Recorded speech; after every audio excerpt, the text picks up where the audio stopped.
가자. She's so gentle. Oh. 아다파. 왜 먹게 됐는지 진료 비용이나 화장실 가고 싶어?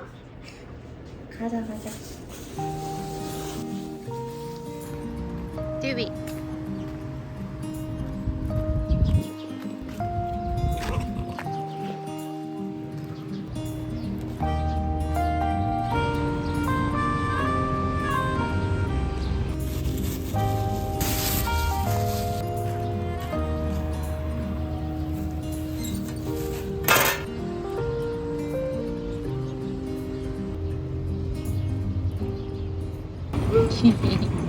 듀비 친구가 왔.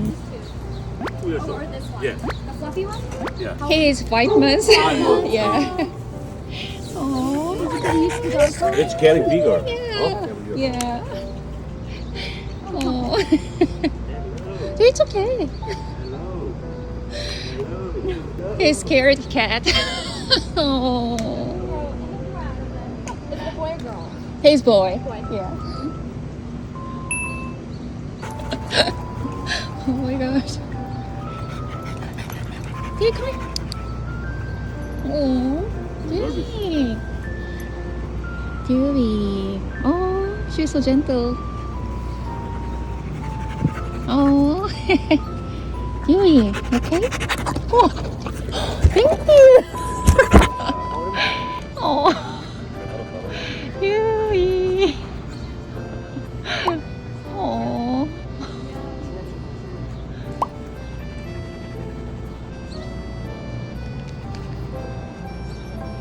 오케이? 괜찮아? 잘했어. 아이, 잘했어. 이럴 파. 아다파. Good boy. The up. Good boy.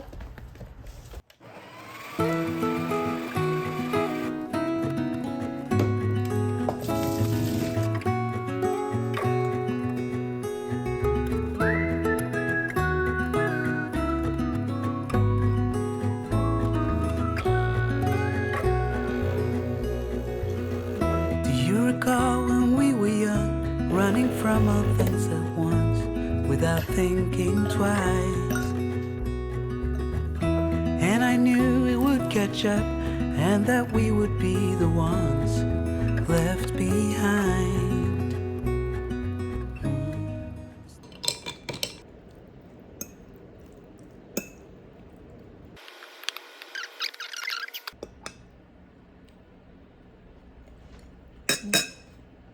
짜다.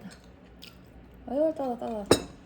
오늘은 미국에 와서 제가 정신과 약을 먹고 있는데 왜 먹게 됐는지에 대한 거는 얘기를 하면 제가 조금 힘들어져서 미국에서 진료 비용이나 뭐 보험회사에서 커버되는 비용 그리고 뭐 상담 시간 그런 거에 대해서 얘기를 나눠볼까 해요.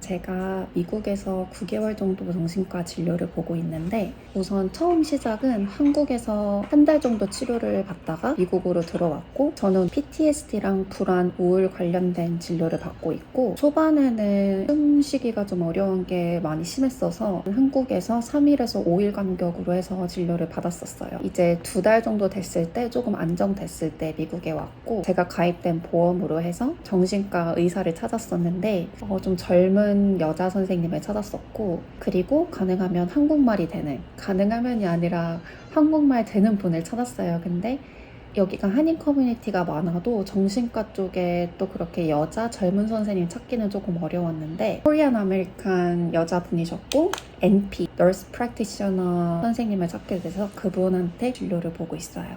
진료 비용은 한국에서 진료 봤을 때는 진료비가 한 만 얼마대 이렇게 나왔거든요. 한 번 진료 볼 때. 그리고 진료 시간도 꽤나 그렇게 짧지 않았거든요. 뭐 한 20분 정도 의사랑 상담을 하고 있는데 미국에서는 조금 더 길게 상담을 하는 것 같고 처음 만났을 때는 1시간 정도 상담을 하는데 그 이후에는 뭐 한 40분에서 1시간 그냥 왔다 갔다 상담 내용에 따라서 시간은 조금 조절이 되고 제가 비용적인 부분에서 되게 궁금했었는데 미국은 개인이 가입한 사보험 내용에 따라서 진료비가 좀 많이 달라져요. 그래서 저는 남편 회사에 가입된 보험으로 가입이 되어 있고 이제 플랜은 여러 가지 선택을 할 수가 있었는데 저희는 하이 디덕터블 플랜이라고 보험료를 조금 적게 내는 플랜을 가입을 했었어요. 왜냐하면 저희가 딱히 정기적으로 진료 보는 것도 없었기 때문에 그냥 응급 상황을 대비하는 보험 정도로 생각을 했었고 우리 한 달에 한 200불 정도 보험료를 내고 있고 대신에 보험 플랜 중에서는 이제 혜택이 낮은 보험 플랜이어서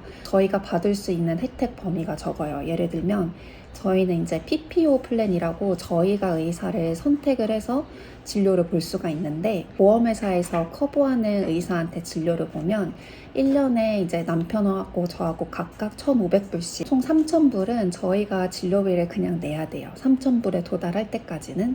그래서 그거를 아웃 오브 포켓이라고 하는데 1년에 3,000불 이상부터는 보험회사가 커버를 해주는데 보험회사가 커버하지 않는 병원이나 의사에게 가면 6,000불 보장 범위가 더 적어져요. 보통 좋은 보험을 가입하시면 진료당 진료비를 한 10불에서 30불 내외로 내시는 것 같은데 저 같은 경우는 한 100불 정도 내고 있었고 그래서 저는 1년에 3,000불이 도달하기 전까지는 제가 모든 돈을 다 내야 되는 줄 알았어요. 근데 이제 진료비 청구서를 보니까 여기 보시면 제가 진료받은 날짜랑 요게 진료 비용이에요. 그래서 1회 진료할 때마다 한 100불 언저리로 해서 비용을 지불을 했었고 저 11월 11일 작년 이후에는 담당 헬스 프로바이더님이 출산휴가를 가셔서 이제 양말 리필을 해서 복용을 하고 있었고 제가 최근에 한 2주 전에 진료를 받고 이렇게 보면 여기에 인슈런스 밸런스랑 페이션트 밸런스가 있어요. 원래 그 전에는 인슈런스 밸런스가 한 200불 언저리였고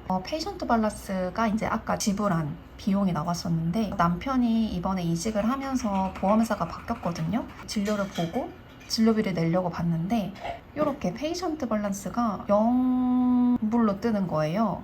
그래서 보험회사가 바뀌어서 아직 적용이 안 됐나 다 보험 바뀐 거는 이미 다 등록을 했거든요. 그래서 좀 기다려 봤는데 아직까지도 인슈런스에서 커버한 비용 요 비용만 나오고 저희가 내는 비용은 안 나오거든요. 그래서 이거는 좀 기다려 봐야 될 것 같아요. 약도 보험에서 커버가 되거든요. 전에 이용하던 보험회사는 제 약 중에 한 가지가 신청을 해야 되더라고요. 그래서 신청을 해서 보험된 가격으로 약을 받고 있었고 대부분은 약이 보험이 적용이 되거든요. 그래서 지금 옮겨간 보험회사는 따로 그렇게 신청을 안 해도 보험 적용을 해주더라고요. 보통은 원래 비용이 그렇게 비싸진 않은데 제가 먹던 약 중에 하나가 보험 적용이 안 되면 되게 비싸더라고요. 이게 한 달 분량이고 30알. 이거는 디스카운트 코드 주는 일반 사이트인데 이렇게 누르면 이렇게 코드가 나와요. 그걸 가지고 가서 약국에 내면 이렇게 디스카운트 된 걸로 받을 수가 있고 저는 개인적으로 코스트코가 다른 데보다 조금 저렴해서 코스트코 약국을 이용하고 있고 디스카운트 코드 받는 거나 아니면 자기 보험회사에서 할인 혜택을 받는 거나 거의 가격이 비슷하더라고요. 그래서 혹시나 보험이 없으신 분들은 드럭 디스카운트 치면 사이트가 여러 가지 나오거든요. 할인 코드 받으셔서 받는 것도 방법인 것 같아요.